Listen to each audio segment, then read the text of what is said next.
Première épître de Jean, chapitre 1er. Ce qui était dès le commencement, ce que nous avons entendu, ce que nous avons vu de nos yeux, ce que nous avons contemplé et que nos mains ont touché concernant la parole de vie, car la vie a été manifestée, et nous l'avons vue, et nous lui rendons témoignage, et nous vous annonçons la vie éternelle, qui était auprès du Père, et qui nous a été manifestée. Ce que nous avons vu et entendu, nous vous l'annonçons à vous aussi, afin que vous aussi, vous soyez en communion avec nous. Or, notre communion est avec le Père et avec son Fils, Jésus-Christ. Et nous écrivons ces choses afin que notre joie soit parfaite.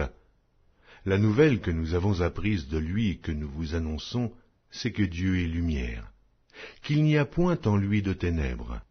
Si nous disons que nous sommes en communion avec lui, et que nous marchions dans les ténèbres, nous mentons, et nous ne pratiquons pas la vérité. Mais si nous marchons dans la lumière, comme il est lui-même dans la lumière, nous sommes mutuellement en communion, et le sang de Jésus, son Fils, nous purifie de tout péché. Si nous disons que nous n'avons pas de péché, nous nous séduisons nous-mêmes, et la vérité n'est point en nous. Si nous confessons nos péchés, il est fidèle et juste pour nous les pardonner et pour nous purifier de toute iniquité. Si nous disons que nous n'avons pas péché, nous le faisons menteur, et sa parole n'est point en nous.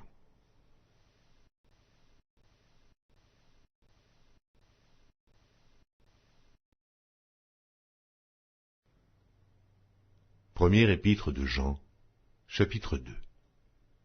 Mes petits enfants, je vous écris ces choses afin que vous ne péchiez point. Et si quelqu'un a péché, nous avons un avocat auprès du Père, Jésus-Christ, le juste. Il est lui-même une victime expiatoire pour nos péchés, non seulement pour les nôtres, mais aussi pour ceux du monde entier. Si nous gardons ses commandements, par là nous savons que nous l'avons connu. Celui qui dit « je l'ai connu » et qui ne garde pas ses commandements est un menteur, et la vérité n'est point en lui. Mais celui qui garde sa parole, l'amour de Dieu est véritablement parfait en lui. Par là, nous savons que nous sommes en lui. Celui qui dit qu'il demeure en lui doit marcher aussi comme il a marché lui-même. Bien-aimés, ce n'est pas un commandement nouveau que je vous écris, mais un commandement ancien, que vous avez eu dès le commencement. Ce commandement ancien, c'est la parole que vous avez entendue. Toutefois, c'est un commandement nouveau que je vous écris. Ce qui est vrai en lui et en vous, car les ténèbres se dissipent, et la lumière véritable paraît déjà. Celui qui dit qu'il est dans la lumière et qui est son frère est encore dans les ténèbres. Celui qui aime son frère demeure dans la lumière, et aucune occasion de chute n'est en lui. Mais celui qui est son frère est dans les ténèbres, il marche dans les ténèbres, et il ne sait où il va, parce que les ténèbres ont aveuglé ses yeux. Je vous écris, petits enfants, parce que vos péchés vous sont pardonnés à cause de son nom. Je vous écris, Père, parce que vous avez connu celui qui est dès le commencement. Je vous écris, jeunes gens, parce que vous avez vaincu le malin. Je vous ai écrit, petits enfants, parce que vous avez connu le Père. Je vous ai écrit, Père, parce que vous avez connu celui qui est dès le commencement. Je vous ai écrit, jeunes gens, parce que vous êtes forts, et que la parole de Dieu demeure en vous, et que vous avez vaincu le malin. N'aimez point le monde, ni les choses qui sont dans le monde. Si quelqu'un aime le monde, l'amour du Père n'est point en lui. Car tout ce qui est dans le monde, la convoitise de la chair, la convoitise des yeux et l'orgueil de la vie, ne vient point du Père, mais vient du monde. Et le monde passe, et sa convoitise aussi. Mais celui qui fait la volonté de Dieu demeure éternellement. Petits enfants, c'est la dernière heure. Et comme vous avez appris qu'un antéchrist vient, il y a maintenant plusieurs antéchrists. Par là, nous connaissons que c'est la dernière heure. Ils sont sortis du milieu de nous, mais ils n'étaient pas des nôtres. Car s'ils eussent été des nôtres, ils seraient demeurés avec nous. Mais cela est arrivé afin qu'il fût manifeste que tous ne sont pas des nôtres. Pour vous, vous avez reçu l'onction de la part de celui qui est saint, et vous avez tous de la connaissance. Je vous ai écrit, non que vous ne connaissiez pas la vérité, mais parce que vous la connaissez, et parce qu'aucun mensonge ne vient de la vérité. Sinon, celui qui nie que Jésus est le Christ, celui-là est l'Antéchrist, qui nie le Père et le Fils. Quiconque nie le Fils n'a point non plus le Père. Quiconque confesse le Fils a aussi le Père. Que ce que vous avez entendu dès le commencement demeure en vous. Si ce que vous avez entendu dès le commencement demeure en vous, vous demeurerez aussi dans le Fils et dans le Père. Et la promesse qu'il nous a faite, c'est la vie éternelle. Je vous ai écrit ces choses au sujet de ceux qui vous égarent. Pour vous, l'onction que vous avez reçue de lui demeure en vous, et vous n'avez pas besoin qu'on vous enseigne. Mais comme son onction vous enseigne toutes choses, et qu'elle est véritable, et qu'elle n'est point un mensonge, demeurez en lui, selon les enseignements qu'elle vous a donnés. Et maintenant, petits enfants, demeurez en lui, afin que, lorsqu'il paraîtra, nous ayons de l'assurance, et qu'à son avènement, nous ne soyons pas confus et éloignés de lui. Si vous savez qu'il est juste, reconnaissez que quiconque pratique la justice est né de lui.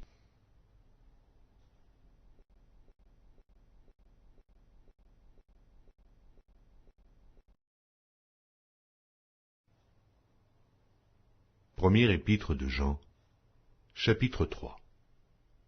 Voyez quel amour le Père nous a témoigné pour que nous soyons appelés enfants de Dieu. Et nous le sommes. Si le monde ne nous connaît pas, c'est qu'il ne l'a pas connu. Bien-aimés, nous sommes maintenant enfants de Dieu, et ce que nous serons n'a pas encore été manifesté. Mais nous savons que, lorsque cela sera manifesté, nous serons semblables à lui, parce que nous le verrons tel qu'il est. Quiconque a cette espérance en lui se purifie, comme lui-même est pur. Quiconque pêche transgresse la loi, et le péché est la transgression de la loi. Or, vous le savez, Jésus a paru pour ôter les péchés, et il n'y a point en lui de péché. Quiconque demeure en lui ne pêche point, quiconque pêche ne l'a pas vu, et ne l'a pas connu. Petits enfants, que personne ne vous séduise. Celui qui pratique la justice est juste, comme lui-même est juste. Celui qui pêche est du diable, et le diable pêche dès le commencement. Le Fils de Dieu apparut afin de détruire les œuvres du diable. Quiconque est né de Dieu ne pratique pas le péché, parce que la semence de Dieu demeure en lui, et il ne peut pécher, parce qu'il est né de Dieu. C'est par là que se feront reconnaître les enfants de Dieu et les enfants du diable. Quiconque ne pratique pas la justice n'est pas de Dieu, non plus que celui qui n'aime pas son frère. Car ce qui vous a été annoncé est ce que vous avez entendu dès le commencement, c'est que nous devons nous aimer les uns les autres, et ne pas ressembler à Caïn, qui était du malin et qui tua son frère. Et pourquoi le tua-t-il? Parce que ses œuvres étaient mauvaises, et que celles de son frère étaient justes. Ne vous étonnez pas, frères, si le monde vous hait. Nous savons que nous sommes passés de la mort à la vie, parce que nous aimons les frères. Celui qui n'aime pas demeure dans la mort. Quiconque hait son frère est un meurtrier. Et vous savez qu'aucun meurtrier n'a la vie éternelle demeurant en lui. Nous avons connu l'amour en ce qu'il a donné sa vie pour nous. Nous aussi, nous devons donner notre vie pour les frères. Si quelqu'un possède les biens du monde, et que, voyant son frère dans le besoin, il lui ferme ses entrailles, comment l'amour de Dieu demeure-t-il en lui? Petits enfants, n'aimons pas en parole et avec la langue, mais en action et avec vérité. Par là nous connaîtrons que nous sommes de la vérité, et nous rassurerons nos cœurs devant lui.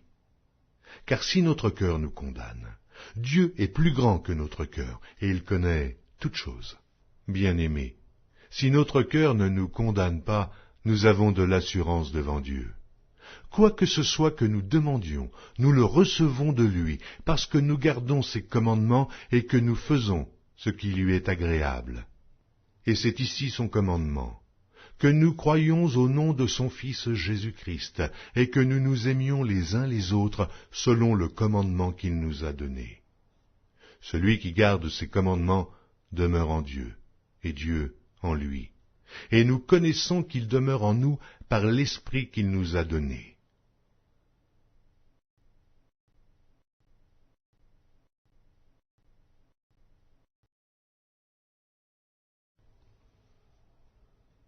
Première épître de Jean, chapitre 4. Bien-aimés, n'ajoutez pas foi à tout esprit, mais éprouvez les esprits pour savoir s'ils sont de Dieu. Car plusieurs faux prophètes sont venus dans le monde. Reconnaissez à ceci l'Esprit de Dieu. Tout esprit qui confesse Jésus-Christ venu en chair est de Dieu. Et tout esprit qui ne confesse pas Jésus n'est pas de Dieu. C'est celui de l'Antéchrist dont vous avez appris la venue, et qui maintenant est déjà dans le monde. Vous, petits enfants, vous êtes de Dieu, et vous les avez vaincus parce que celui qui est en vous est plus grand que celui qui est dans le monde. Eux, ils sont du monde, c'est pourquoi ils parlent d'après le monde, et le monde les écoute. Nous sommes de Dieu. Celui qui connaît Dieu nous écoute, celui qui n'est pas de Dieu ne nous écoute pas. C'est par là que nous connaissons l'esprit de la vérité et l'esprit de l'erreur. Bien-aimés, aimons-nous les uns les autres, car l'amour est de Dieu, et quiconque aime est né de Dieu et connaît Dieu. Celui qui n'aime pas n'a pas connu Dieu, car Dieu est amour. L'amour de Dieu a été manifesté envers nous en ce que Dieu a envoyé son Fils unique dans le monde, afin que nous vivions par lui. Et cet amour consiste, non point en ce que nous avons aimé Dieu, mais en ce qu'il nous a aimés et a envoyé son Fils comme victime expiatoire pour nos péchés. Bien-aimés, si Dieu nous a ainsi aimés, nous devons aussi nous aimer les uns les autres. Personne n'a jamais vu Dieu. Si nous nous aimons les uns les autres, Dieu demeure en nous et son amour est parfait en nous. Nous connaissons que nous demeurons en lui et qu'il demeure en nous, en ce qu'il nous a donné de son esprit. Et nous avons vu et nous attestons que le Père a envoyé le Fils comme sauveur du monde. Celui qui confessera que Jésus est le Fils de Dieu, Dieu demeure en lui et lui en Dieu. Et nous avons connu l'amour de Dieu. Et nous avons connu l'amour que Dieu a pour nous, et nous y avons cru.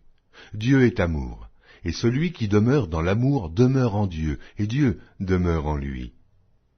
Tel il est, tel nous sommes aussi dans ce monde. C'est en cela que l'amour est parfait en nous, afin que nous ayons de l'assurance au jour du jugement. La crainte n'est pas dans l'amour. Mais l'amour parfait bannit la crainte, car la crainte suppose un châtiment, et celui qui craint n'est pas parfait dans l'amour. Pour nous l'aimons, parce qu'il nous a aimés le premier. Si quelqu'un dit « J'aime Dieu » et qu'il haïsse son frère, c'est un menteur, car celui qui n'aime pas son frère qu'il voit, comment peut-il aimer Dieu qu'il ne voit pas? Et nous avons de lui ce commandement, que celui qui aime Dieu aime aussi son frère.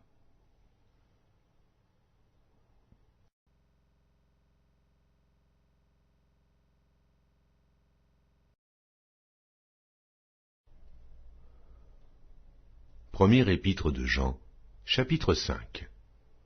Quiconque croit que Jésus est le Christ est né de Dieu, et quiconque aime celui qui l'a engendré aime aussi celui qui est né de lui. Nous connaissons que nous aimons les enfants de Dieu lorsque nous aimons Dieu, et que nous pratiquons ses commandements. Car l'amour de Dieu consiste à garder ses commandements, et ses commandements ne sont pas pénibles. Parce que tout ce qui est né de Dieu triomphe du monde, et la victoire qui triomphe du monde, c'est notre foi. Qui est celui qui a triomphé du monde, sinon celui qui croit que Jésus est le Fils de Dieu? C'est lui, Jésus-Christ, qui est venu avec de l'eau et du sang, non avec l'eau seulement, mais avec l'eau et avec le sang. Et c'est l'Esprit qui rend témoignage, parce que l'Esprit est la vérité. Car il y en a trois qui rendent témoignage, l'Esprit, l'eau et le sang, et les trois sont d'accord. Si nous recevons le témoignage des hommes, le témoignage de Dieu est plus grand, car le témoignage de Dieu consiste en ce qu'il a rendu témoignage à son Fils. Celui qui croit au Fils de Dieu a ce témoignage en lui-même. Celui qui ne croit pas, Dieu le fait menteur, puisqu'il ne croit pas au témoignage que Dieu a rendu à son Fils. Et voici ce témoignage. C'est que Dieu nous a donné la vie éternelle, et que cette vie est dans son Fils. Celui qui a le Fils a la vie. Celui qui n'a pas le Fils de Dieu n'a pas la vie. Je vous ai écrit ces choses afin que vous sachiez que vous avez la vie éternelle, vous qui croyez au nom du Fils de Dieu. Nous avons auprès de lui cette assurance que si nous demandons quelque chose selon sa volonté, il nous écoute. Et si nous savons qu'il nous écoute, quelque chose que nous demandions, nous savons que nous possédons la chose que nous lui avons demandée. Si quelqu'un voit son frère commettre un péché qui ne mène point à la mort, qu'il prie, et Dieu donnera la vie à ce frère. Il la donnera à ceux qui commettent un péché qui ne mène point à la mort. Il y a un péché qui mène à la mort. Ce n'est pas pour ce péché-là que je dis de prier. Toute iniquité est un péché, et il y a tel péché qui ne mène pas à la mort. Nous savons que quiconque est né de Dieu ne pêche point, mais celui qui est né de Dieu se garde lui-même, et le malin ne le touche pas. Nous savons que nous sommes de Dieu, et que le monde entier est sous la puissance du malin. Nous savons aussi que le Fils de Dieu est venu, et qu'il nous a donné l'intelligence pour connaître le véritable. Et nous sommes dans le véritable, en son Fils, Jésus-Christ. C'est lui qui est le Dieu véritable et la vie éternelle. Petits enfants, gardez-vous des idoles.